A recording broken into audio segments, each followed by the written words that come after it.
Before I even introduce myself, for those of you who don't know me, I want to begin with two quotes. Maya Angelou, a social activist and poet, once said, "Do the best you can until you know better, and when you know better, do better." I make the assumption that we want to hopefully do better in this conversation of mental health.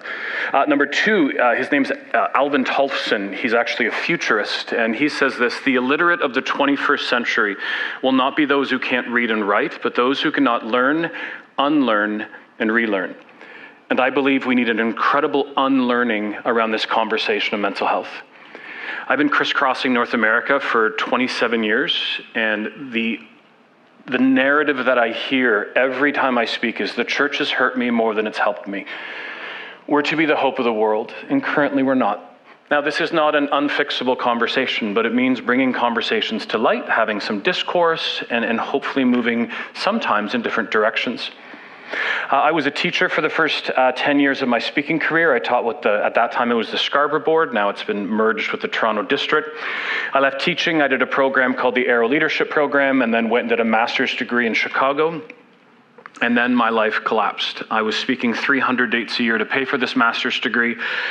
And after having some weirdness on stage, meaning almost collapsing, I collapsed in a McDonald's parking lot, didn't leave my house for 5 months, didn't work for an entire year, and my own journey with anxiety and panic and depression began. There's irony in that I've been a speaker on this, and it's also my journey. I've been speaking again since those years. That was 12 years ago. I now sit. Someone said recently, "Oh, you're the sitting speaker," and I'm like, I don't know if I should put that on a card, but I know we're not Catholic, but Pope Francis once said, "Recovery is making a life despite limitations." And I've learned if I have to come and stand, I can't come. But if I put in my rider, "Can I get a chair?" For whatever reason, my body's calm enough in these moments that I can speak. And I speak on parenting, and I have a new talk on marriage, and I speak on men and addictions and sex and pornography and dating. But this is one of my favorite conversations I have today. I'm married with 2 kids. My wife's name is Dawn. My wife actually works like a block away. She's the old CCAC. She's a home care nurse in management. And so this is actually where her office is. My daughter Zoe just graduated this past May from McMaster with a 4-year degree in philosophy. She flies home on Thursday from Banff. She's been working at the Banff Fairmont Springs Hotel for her second summer, which is the most beautiful place on earth. And she wants to be a lawyer. My son Ben is currently just finished his last day at camp at Camp Minneowi. He's been junior camp director all summer and comes home in 8 hours. And so I am looking forward to this evening. But our family favorite member is none of us. It's actually Phoebe. Phoebe is our English bulldog, who's the best part of all of our days. So this is a quick conversation today. I realize that, but I want you to think of it from 3 perspectives. You, from the people we love, and I hope we can begin a conversation on prevention.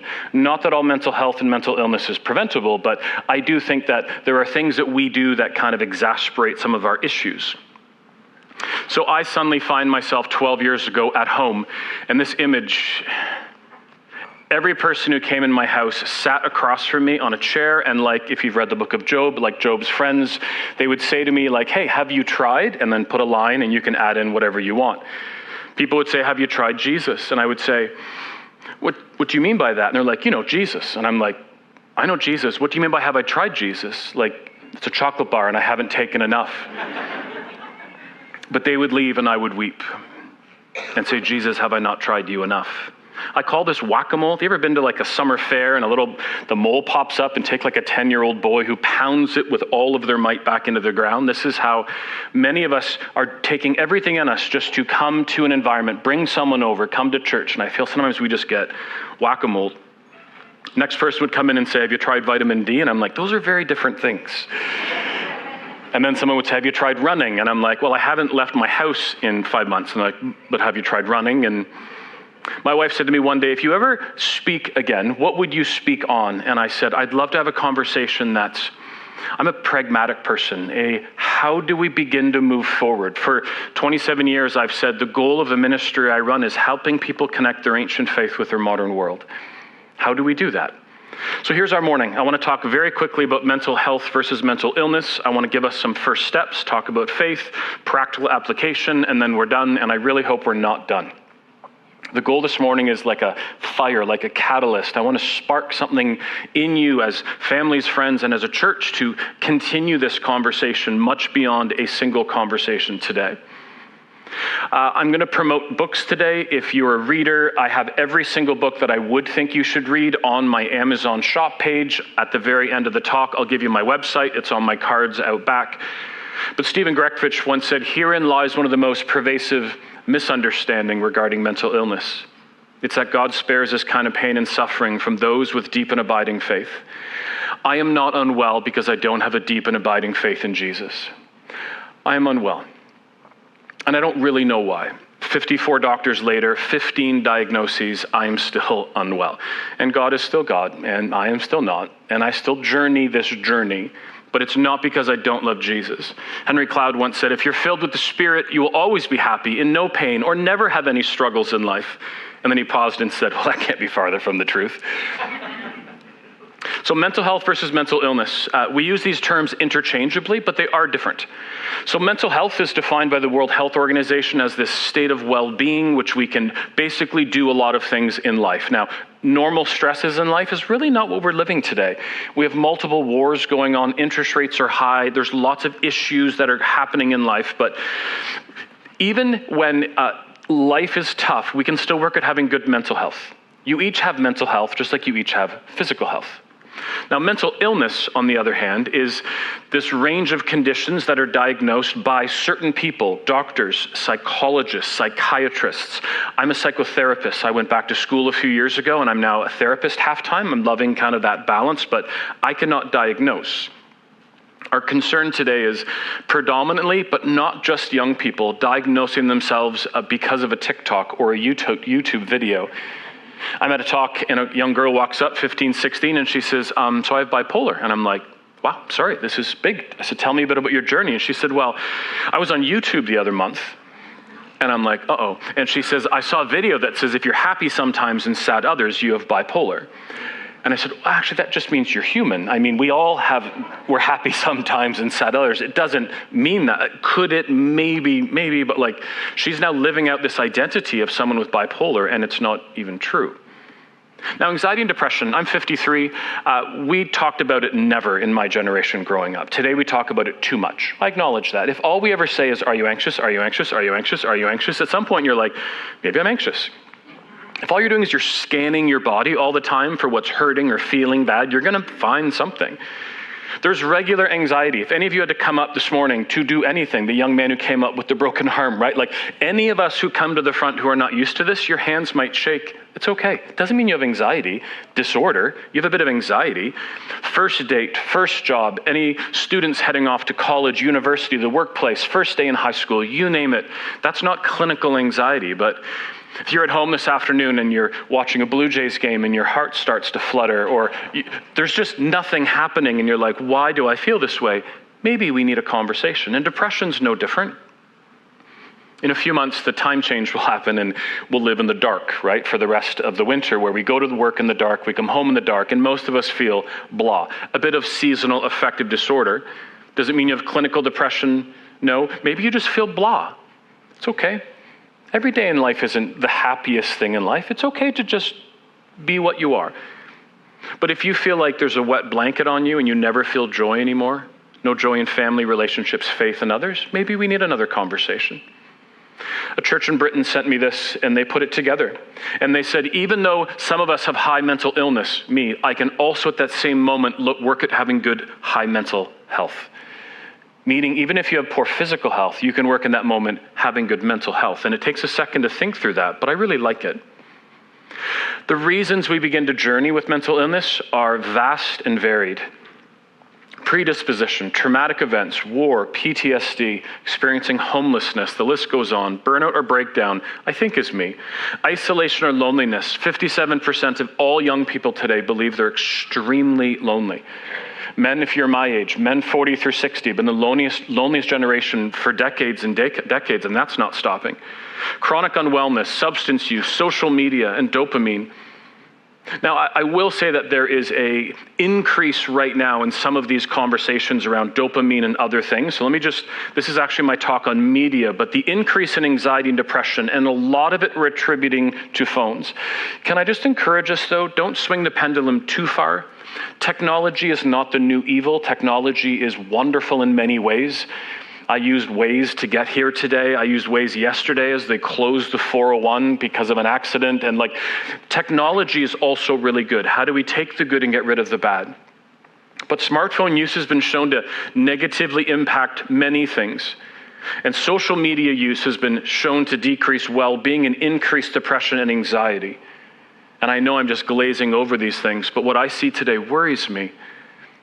Last night, my wife and I are walking, and as we walk, we see a young girl swinging all on her own on a swing as the mom is just scrolling through TikTok. Now, there could be a moment, and that might have been the moment I saw when she's texting family, or there had to be a conversation, but I went by a park last week, and all 10 parents, not a single one of them were speaking to each other, which is the beauty of going to a park, engaging with other adults when you have young kids, or sitting with your child on a swing and watching the smile on their face as you engage. Lots of issues that are coming from this. So I just say technology is part of the issue. The pressure we put on people today, bad diets, bad sleep, postpartum, which is a growing conversation but often not addressed, concussions and how you're parented. Parents, I have a talk called Parenting Navigating Everything. Our parenting shifted in the 1990s from preparing our kids for life to protecting them from life, which means often many of our kids are not prepared to live the world they're living in. And the shifts, and I'm not going to go through all of this, are incredible. Fear-based parenting has led to, in my mind, a shift in driver's license uptake. So in my day, almost all of us got it the day we turned 16. 96% within the first X amount of months. Today, the most recent research was December 23rd, it came out, of 2020, this last year, 2023. We're at 42% of 18-year-olds. So this isn't a little statistic, right? This is a dramatic thing. And now, if I ask a young person, hey, do you have your license? And they say no, and I'm like, hey, how come? And they're like, well, we live in Newmarket. It's a big city, and we drive a van. I've heard that in cities of 1,000 people as I've traveled. But what I hear your parent. In our day, we were fearless to a fault. If you said to me as a 16-year-old, Brett, can you drive a bus? I'd be like, yeah, I could drive, right? Young and dumb in some ways, but we were fearless. And today we've gone the opposite. Fear-based parenting has created a lot of fearfulness. And so I just put that up. But again, back to the list, there's so many things it could be, which is why assessment's very important. I can't look at you and say, this is what you're dealing with, this is what you're dealing with. We have to get properly assessed by people. And I will say we give a different set of rules for people in the church who deal with mental illness than we do with physical illness. The first slide, have you tried, not having the flu? Said to someone throwing up in a toilet. Never said to anybody with the flu. Said to everybody who has anxiety. Have you tried, not being anxious? Because if we could have thought our way out of this, we would have. No one wants this. No one. And the end one, it's a person giving themselves an insulin shot for diabetes. I don't think it's healthy. You have to take medications every day just to feel normal. Don't you worry it's changing you from who you really are? Said no one with diabetes, but said to every single person who takes medications. And so maybe we just begin with this foundation of we can all journey looking at getting better. And maybe the biggest question I get asked is, Brett, I love Jesus. What about medicine?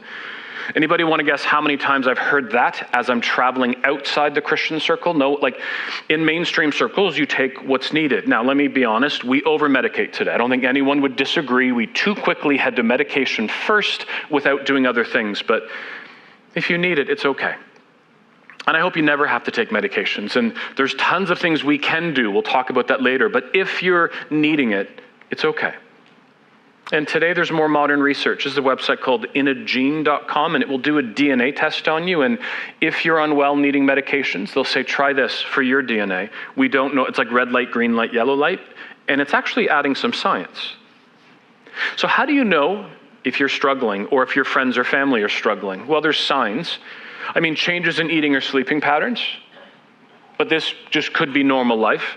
Social isolation, we are now at the place where we can now say people have or have not returned from COVID, right? We are beyond those years. Where are the people who are not in our small groups? Where are our friends who are not around anymore? How about mood changes?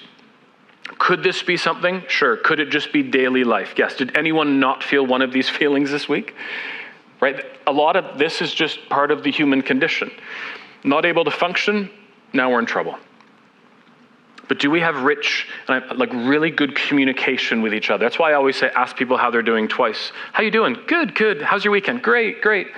How are you really doing? Almost everyone, there's a shift and they go, you got 5 minutes?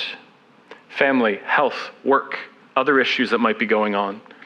Apathy, a loss of desire to do things. Parents, you will see a bit of this as your kids go from grade 9, 10 into grade 11, 12. Most students drop out of my kids' dance, my son out of rep baseball. It's not an issue. My son wanted to go work at camp full time. My daughter wanted to be a lifeguard or different things, but we can't read into things that might not be there.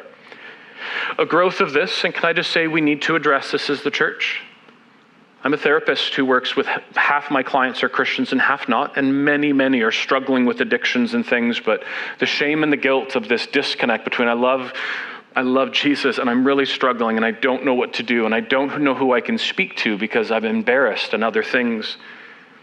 Self-deprecation, when you have friends or family who are saying negative things about themselves, have your little, if you're a Marvel fan, Spidey tingly, like when you start getting your Spidey senses going, something might be wrong here. Sudden drop in grades could mean something. Parents, if your students head off to university or college and get rocked by an exam, could just mean that study habits might need to change. Doesn't have to mean something. Here's the number one sign of mental health struggles. Nothing.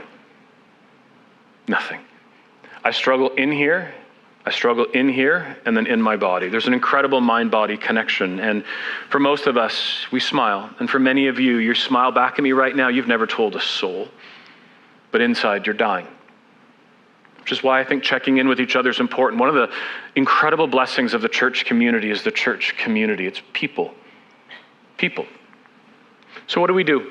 No wishful thinking, no avoidance, no have you tried. By the way, have you tried's actually okay. I don't mind this. I don't mind the people that come up and say, so I was going through a similar journey, and for me, this worked for me. That's okay. But the assumption that if vitamin D worked for you, it doesn't mean that everyone should take vitamin D. You all might need to as a side note, but you get the point with this, right? It's this nuanced conversation. I love body, mind, and soul. We are physical beings, we are emotional beings, and we're spiritual beings. And I think you begin with these. Now, each of you likes each of these different. I'm a kinesiology major by trade. I look at the body and I'm always I lean here a lot, but go see your family doctor, get some blood work taken, begin. And we're going to break these out in a second and go see a therapist and talk through some of these things. The Bible talks about the renewing of your mind. And I think of myself as a therapist, helping people do that and get control of some of our thoughts and feelings and emotions. So here's where nuance matters. And I just ask you just bear with me for a second as I walk through this. Your issue might be physical, your issue might be emotional. I don't say your issue might be spiritual, because it's unbelievably uncommon that the answer to mental illness is in our faith. And it's not a competition between these things. Now, here's what somebody will say, well, Brett, don't you believe in healing? And I would say, I do. And then I would say, but not all get healed. And the reality is most don't get healed. What do we do with that? Because if all we do is we blame the person, you didn't pray enough, you didn't read your Bible enough. I have clients who come to me and they're like, I've read my Bible cover to cover every month for the last 12 months, I'm still unwell. The answer is just reading Scripture more. By the way, read Scripture more, but the assumption that will be your fix. Do you see the nuance in this conversation? Ann Voskamp says, miracles are never a function of anyone's goodness, worthiness, or earnestness. Miracles are always a function of the mysteriousness of his ways. So do you see the tension with this conversation? I prayed for healing 12 years every day of my life. But at the same time, I'm doing it's this nuanced conversation. And I think I view it this way.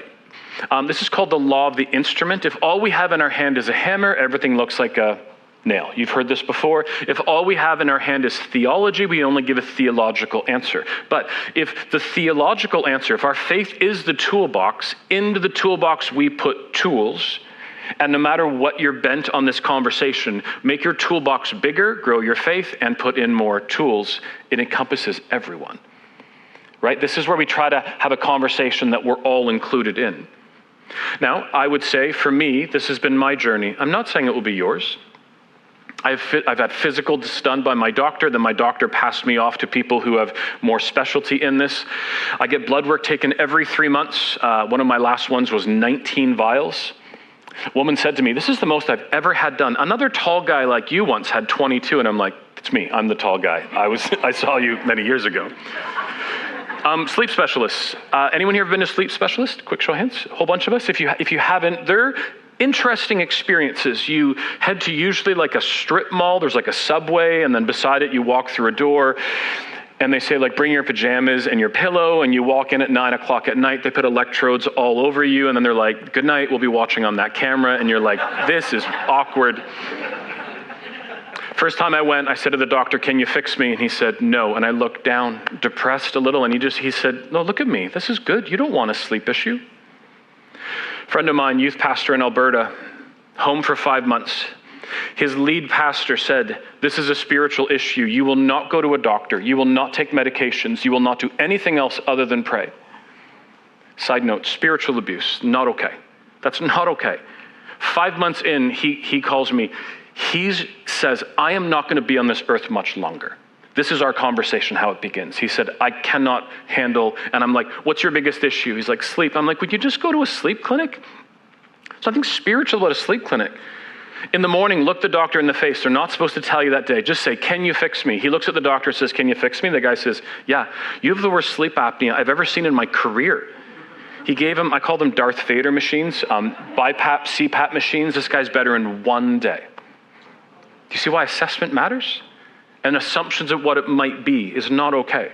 I'm not currently on medications. I say that even though I do keep what's called Ativan in my bag. If I'm about to have a panic attack and need to speak, it's a very perfect storm. That's not good for me. I've had all the other things. The biggest things I work on today, and if you're not struggling, what an amazing thing that you're not. But continue to exercise, sleep, and eat good food. The number one least done thing for mental illness is exercise. It's the number one thing. Every research thing says exercise. You're like, do what? I don't care. Whatever you do. Walk every day. Walk with someone and get sunlight. Talk about stacking things. I do spin class. I like to go to the gym. I do swimming. Whatever works for you. Sleep. Get better quality sleeps. Take your TVs out of your rooms. Don't make your phone be the last thing you see and the first thing you see. And food is often the culprit of the cure. And so there was a research study done with grade 4 kids with anxiety. All they did was increase their diversity of foods, different colors of vegetables and other things. 40% reduction in anxiety. While you're doing this, go sit down with someone. Gain some perspective. I didn't realize that I had a road. I thought my life was over. In 2012, I packed up my speaking gear and I had quit in my mind. I never thought it would ever work again, because I couldn't leave my home. But I got perspective and I had care and people around me. And while you're doing this, you grow your faith. My faith is the foundation of everything in my life, whether I get better or not. And so I grow my faith. I do my spiritual disciplines. I read, I pray, I fast, I study, I give, I volunteer. I do all of those things. Our circumstances will never alter the character of God. God is God and we are not God. And when I'm in a non-faith-based environment, I talk about other things, but we're all part of these things. Well-being, purpose. Often with people without purpose, they turn to pleasure. This is where I head in my addiction conversations. Volunteering. My wife and I go, we were there on Friday, we go to a place called the Refuge in Oshawa, and we serve a dinner to students experiencing homelessness, teenagers, and even when I'm not feeling great, there's something about volunteering. Where could you get involved? Gratitude, relationships. Mindfulness is just breathing. This is not meditating on Jesus or just sitting in silence and solitude. This is when you are anxious and you're breathing not with your belly, but with your upper chest. Just breathe and feel the air go across there's nothing spiritual here. It's just calming you down. In the show Marvel Agents of S.H.I.E.L.D., they say the steps you take don't need to be big. They just need to take you in the right direction. Wherever you're at, if this is what you need to be doing and this is where you're at, what is the first rung on the ladder? Right? That's where you begin. What might that be for you? And faith, do we trust God is who he says he is? Meaning if I never get better, and please don't take this wrong, I'm not speaking this over myself in some spiritual way, but I've been unwell for 12 years. This is my Oura ring. This tells me each morning how bad my deep sleep is. My deep sleep is the issue. And it's not better. The other day was 4 minutes. It's supposed to be 50, 60, 70, 80, 90. And so I don't think I'm ever going to be better. And I'm okay with that. And I will continue to do everything everyone says, and I still will pray for healing. But I'm at the place where I'm 53. I've been unwell for as long as I can remember. I don't remember not being unwell. But if I never get better, God is still God. I also struggled for a while saying, did I do this to myself? And then I'm reading verses that I found very frustrating. And then I read a book by Richard Winter who says there's 5 reasons. The first 3 are the main ones, but you just can't ignore the other 2. Number 1, we're caught up in a fallen world and we are deeply, deeply affected by it. Genesis 3 is at play. We live in the now, but the not yet. We are not in the place yet where we will not have no more tears and no more pain. We are in this world, and this is a broken world. If I just pointed at each of you and said, tell me your story, each of you would tell me things. You lost a child, you lost a spouse, a friend died in a car accident. Like the list would go on of the things we've all dealt with. Number 2, we live with the effects of others' sins. Growing up, one of my best friends was a musician named Warren Parker who was killed by a drunk driver. I think we're at 19 years ago now. We've lived with that forever. His wife, his family, us as friends, and everyone. Someone else's decision affected. Our own sinful nature. When I began to work too much, I'm taking a master's in leadership. I always thought I'd be the person doing the intervention, but I was being intervened on. Is that the way to use the word? And suddenly everybody was having lunch with me and saying, you need to slow down. And I said, I'll be fine. I just need to make it to March 1st, 2012. I made it, and then my life collapsed. And I wish I could go back and do life different. Now, there's a fallacy in my thinking because I believe this would have happened if I was still teaching, if I was leading a more sustainable life. There's probably a susceptibility in me. I still wish I could go back. Number 4, is there a spiritual realm? Ephesians 6:12 talks about this, but we either talk about it sometimes too much or too little. If you want to begin a conversation, and I'm not saying God's giving you these things, but I keep saying Neil Armstrong. Neil went to the moon. Neil Anderson wrote the book, The Bondage Breaker. Very different. And there are verses I don't like. And all he says in this book here is you just need to address them. But he says, God's not giving you cancer or anxiety for these things. You know, God tests his people or his prophets to know what's in their heart. It's good for me to be afflicted. In these moments, though, I can learn a lot about me and my faith, and I can grow and do other things. I love Thomas Merton's prayer of abandonment, which basically says, God, I have no idea what's going on, but I will trust you. And one of the Bibles that I've been reading for the last few years, some of you know the name Joni Eareckson Tada? This is her suffering Bible. And so it's an actual Bible, but in the midst of it are all kinds of conversations on suffering and pain. And sometimes it's just interesting to hear other people who journey. So what did I need? I needed people to listen, to sit with me. But what I often got, I found, was whack-a-mole. So I'm going to give you a slide right now. All of us have done these. So here's always my struggle. How do I challenge you not to say something when you've said it? This is not a slide about shame and condemnation, but maybe we don't do these things anymore. Maybe we don't say everything happens for a reason. I actually believe everything happens for a reason is more Islam than it would be Christianity. This is actually what we call determinism. Determinism is if this, then that. Now, even if you believe everything happens for a reason, walk it through with an unwell person. You walk in and you go, everything happens for a reason, and what will they say? What reason? And you'll go, I have no idea. And then you leave. Is that person in this moment more well? The number of times I've cried at home when I was unwell going, God, what is the reason for this? Again, maybe not the thing that's the most helpful. Don't say, don't be anxious about anything. I also think we take words from Scripture, forgetting the context and the time. This is actually a word more about worry. It's not modern-day clinical anxiety. I'm not doing them all. If you need any help, let me know. Don't say to someone, if you want to go for a burger or coffee, let me know. Say, I'd love to take you out for lunch this week. If you're up for it, what day might work? Or Amy Simpson in her book, Troubled Minds, says that mental illness is a non-casserole illness. Let that sink in just for a second. A number of years ago, I like to bike. I fell off my bike. I'm 6'6". I fell off a bike. Like, I literally didn't even get my arm out. I broke basically everything. 9 bones, all the ribs. He just said all the ribs. Like, you know you're not doing well. So I posted a few hours later, my awesome orange cast, and within minutes, people were like, can we bring you a meal? I can't leave my house with anxiety. Anybody want to guess how many people called and said, can we bring you meals? Right? We actually take mental illness and we take it out of things, and it's its own little thing. God won't give you more than you can handle. Can we just be honest? That's not in the Bible. God won't test you more than you can handle. This is different conversation. 2 Corinthians 1, 8 through 11, Paul and his companions, we were so utterly burdened beyond our strength that we despaired of life itself. Indeed, we felt we would receive the sentence of death. Paraphrase, we have way more than we can handle. And when we have way more than we can handle, which some of you have every day of your life, we lean back on our God. We lean back on our community. Is there sin in your life? I get this all the time still. And I'm like, yeah, tons.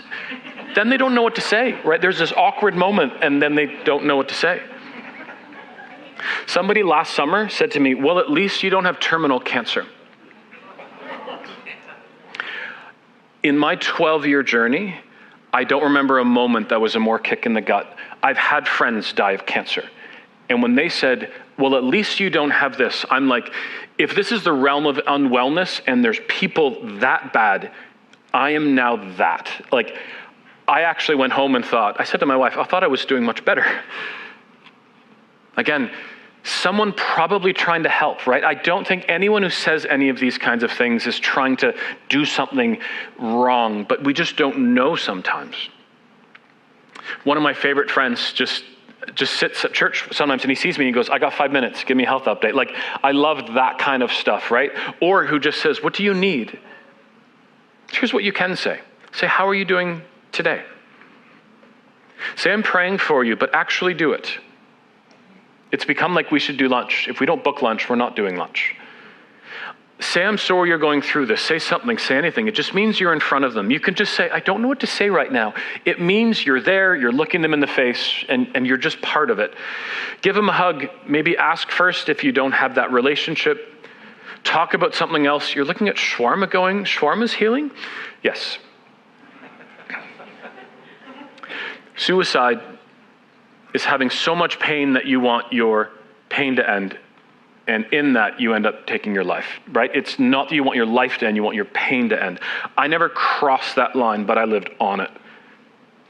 My wife, this was in high school, my wife is out, my kids are both in high school. I'm home alone, sitting on the family room floor at 11 o'clock in the morning.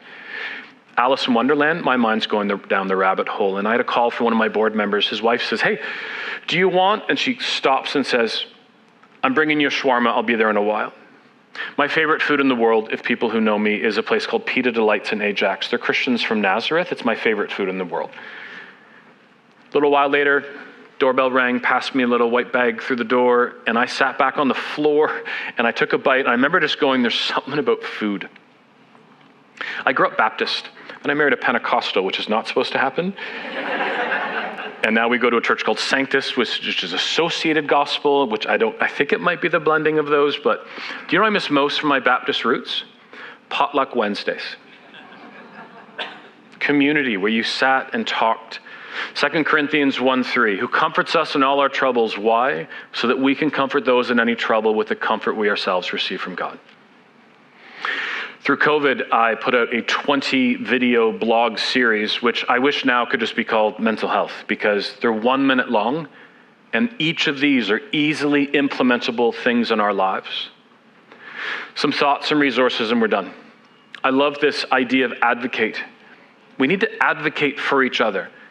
Sometimes we, as the unwell, need well people to support us. I was so unwell at times, my wife came with me to the doctor's office. Why? Because what they said, I would not remember. I was just trying to survive the moment being in the doctor's office.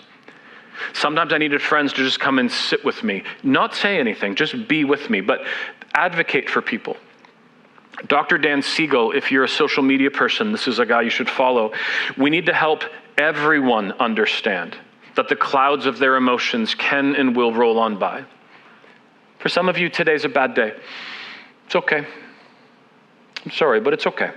Doesn't mean tomorrow will be the same. It might, but it doesn't. And if one door's not working, choose another. If one doctor's not working, choose another. If one therapist isn't working, choose another. If anything's not working, we end up choosing as opposed to making decisions to make changes.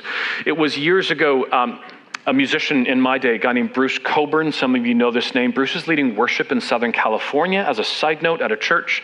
Bruce once sang, "To kick at the darkness till it bleeds daylight." This is the mental health battle. But this is not what I see. I see a lot of apathy, a lot of waiting, and I would say we can wait on Jesus and we can do all those things as we're exercising, as we're going for walks, as we're with people, as we're sleeping better, as we're taking whatever we need, as we're growing our, it is all of these things. And Winston Churchill once said in war, never, never give up. And if you come to that moment where you think you will, please, please call someone. Call any pastor at this church, call any therapist, call 911. Maya's quote is one of my favorite. And after a conversation like this, if you're like, I don't really know what to do, I would just say, maybe you just choose something.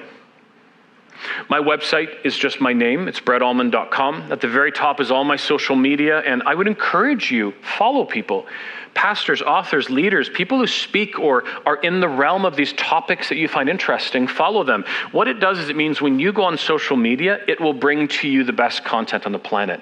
I just finished my brand new talk on marriage. I just spoke at the event called Kingdom Bound a few weeks ago. My whole social media feed is nothing but marriage and, to be honest, English bulldogs. But that is, both of those things are things I'm interested in. At the top is also my Amazon A, where I have my list of books, and my website is a blog, basically. There's 1,500 of the best articles, TED Talks, and the list goes on. All the best books I think you should read are posted online. My YouTube channel has 250 and growing videos. And I know your church has Right Now Media. My parenting talk is there as a small group study series, which you can do on your own. My talk for men is there. Now, my wife always says, Brett, the talk for men is good for women. And I always say, hon, I am not doing a talk called Women Navigating Everything by Brett Ullman. The mansplaining that would happen in an hour. So, ladies, could you pull something from it? Yes, but I just say, men, I've made it for you. All my other talks are online on every topic. And if you want a few books, my Reset book is now just a digital download. It's 99 cents. If you want it for free, just email me. Actually, if you sign up for my email list, it comes to you for free. This is my burnout and breakdown put in book form. Somebody said once, I've never heard a Christian's perspective on a breakdown, so I wrote mine. And some friends and family and others wrote theirs. Some of you know the name Carey Nieuwhof. Carey wrote his burnout story, and then people wrote their journeys with cancer, with miscarriages, and the list goes on. Mental Health in the Church is for church leaders, and the last two are not faith-based books, but Johann Hari's book Lost Connections is the idea of, for many of us, we've lost connections with purpose, with people, with nature, and the list goes on. And the ripple effect, look at the byline, sleep better, move better, eat better, think better. And during COVID, I brought out a 3-year journey. Modern statistics say that people don't read anymore. The statistic is 57% of Canadians read 0 books last year. And so yes, I want you to read your scripture more, but if we're not reading, I want to put out a single book, which is actually all the topics that I think are important. First 7 chapters are parenting.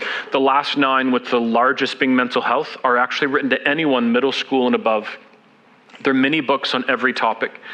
There's a study guide. I have some here. They're on Kindle. They're also on Audible. I read my own book. If you like Audible books, I like listening to the author, so I actually read it myself.